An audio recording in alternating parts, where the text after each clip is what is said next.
contracenar com a equipe, se integrar e ter aquela atmosfera que já também é equipe, você tem os seus colegas, você tem ali, enfim, o elenco, as pessoas com quem você trabalhou, mas na hora do governo pega para tapar, é você que vai dizer, né? Você vai ter que resolver. Cinema não, né? Tem a edição, tem a sonorização, tem um cara na edição, vai acelerar o ritmo da cena e tal. Vocês viram, dá para fazer misérias com o material que você filmou e o que vai ficar bom no finalzinho, né? Então, para o ator, para mim, naquela época, o grande barato era justamente a convivência com a equipe, entender o caráter artesanal, o caráter de trabalho de equipe, de como você depende fundamentalmente da equipe para você poder fazer seu trabalho da melhor forma possível.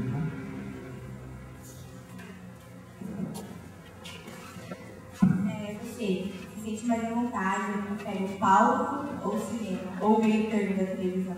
Olha, eu prefiro mais qualquer outra coisa que trabalhar em teatro. Eu gosto de trabalhar em teatro, sempre fiz teatro. Minha primeira peça eu comecei a ensaiar na metade de 80, mas por 30 anos eu comecei a ensaiar a primeira peça. Só que não estreou. A primeira peça que eu estreiei foi em março de 82. De lá para cá eu fiz em 28 anos, 28 peças, uma por ano. Assim. Eu trabalhei bem menos em televisão, mesmo assim já fiz um monte de novela. Comecei a trabalhar em televisão em 84, de 80 e 90, que era uma minissérie da Globo, de 84, isso, né? E de lá para cá eu já fiz, sei lá, uma dúzia de novelas, minissérie, não sei o quê. Cinema, numericamente, eu fiz menos.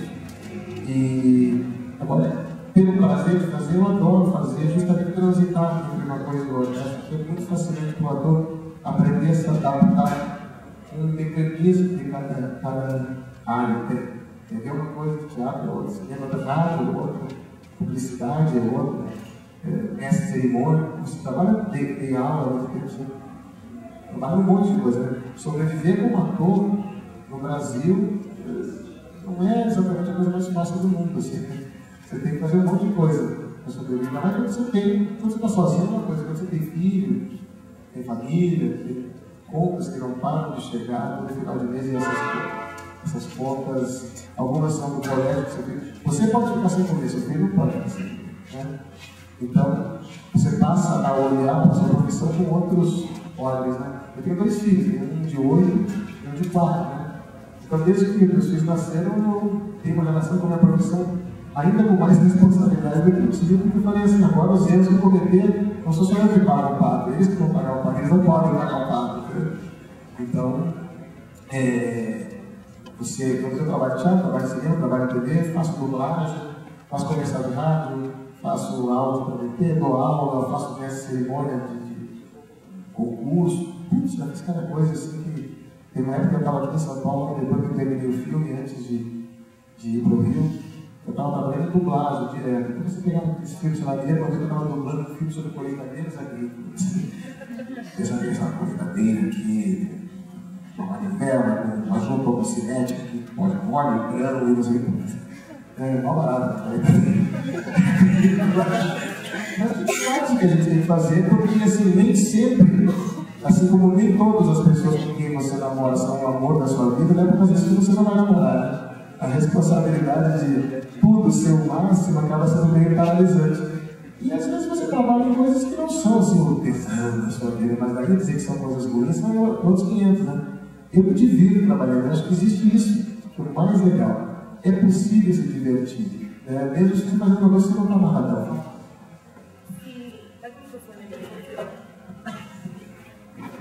Se você não trabalhasse na área artística, qual outra coisa que você iria fazer? Boa pergunta. Olha, se eu não fosse ator, o que eu seria? Se eu fosse assim, responder como moleque, que uma parte de mim sempre foi, se eu não fosse ator, eu seria piloto, acredito. Eu sempre adorei automobilismo, gosto de velocidade pra cacete, assim. E eu tenho uma vida secreta, uma vida paralela, um pouco de carros. Né? Eu volto e meio aqui para São Paulo, vou para a Grande Aviana, tem um cartório, um pouco de carros. Assim, mal barato, porque é um monte de amador, né? Que faz nada, não faz isso não é só profissão, mas é um puta hobby, então eu vou lá, me achando mal piloto, né? Puta nosso gordo, mas eu me acho. Mas eu adoraria poder ter sido piloto. Meu pai era mecânico, meu pai era militar, aeronáutico, e ele trabalhava em mecânica, era um mecânico, trabalhava em avião, se montava no motor de avião, pô. O motor de avião é complicado pra caralho, meu pai era um puta mecânico legal. E ele. Então acho que por causa dele eu peguei essa fissura por mecânica. Aliás, curiosidade, eu fiz vestibular para engenharia mecânica. Né? Fiz 2 anos de engenharia mecânica, larguei, aí eu mudei o curso para engenharia de livros. A coisa mais louca ainda, eu era muito desequilibrado assim. Achando que. Não, mas putz, eu fiz teste vocacional na escola, deu medicina. Esses testes é furado. Aí eu fiz vestibular para engenharia mecânica, 2 anos de engenharia mecânica, 2 anos de engenharia de Minas, aí 1 ano de larguei a faculdade para crise existencial. Aí mudei para tradutor interno, eu era professor de inglês, estava em inglês, era uma coisa legal. E depois mudei para letras e formei em letras. Né? Nessa época eu já estava trabalhando como ator, chegou uma hora que acabou que. Aliás, você me falando, a única coisa que eu não escolhi na vida foi ser ator. Todas as coisas que eu escolhi fazer não deram certo. E, assim, é verdade, porque assim, todos os cursos que eu escolhi, me dei mal, era péssimo, erro, assim. Aí, a única coisa que eu resolvi relaxar e gozar era com esse ator, acabou virando minha vida, virou meu ganha-pão. E acho que depois de fazer muita terapia, né, eu comecei a me dar conta que acho que o maior pulo do gato que eu dei na minha vida foi descobrir como fazer do meu tesão ganha-pão. Né? Você sobreviver fazendo o que você gosta, olha que tesão. Caralho, porra, eu faço o que eu gosto e ganhei um trocado. Muito legal, né? Mas não foi uma escolha consciente. Não foi mesmo. Assim. Eu não tinha a menor ideia. Ninguém da minha família era ator. Meu pai achava ator coisa de viado. O cara era irritado, né? Artista, viado. Eu tinha maior bronca dele, esse cara disse, né?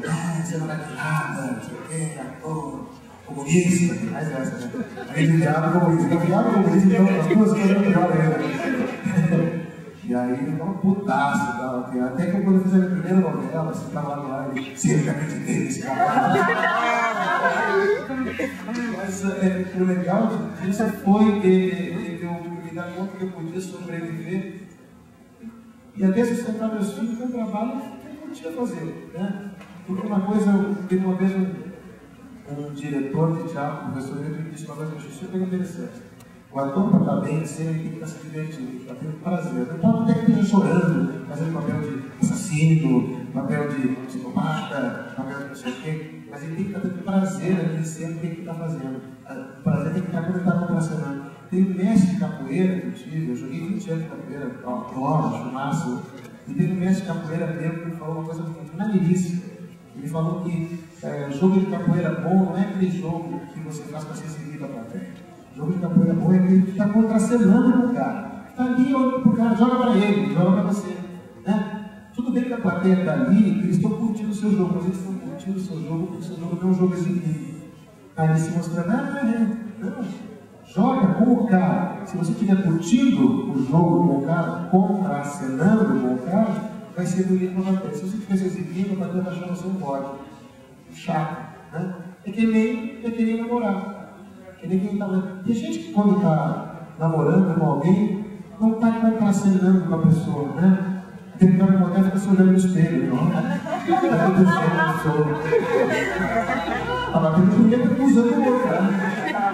Não está com o outro, está sozinho, está se masturbando, usando o outro, né? O grande barato, quando você está na cama, ou você está no palco, ou você está na roda da capoeira, é que você está batendo bola, né? Você está tendo prazer da relação.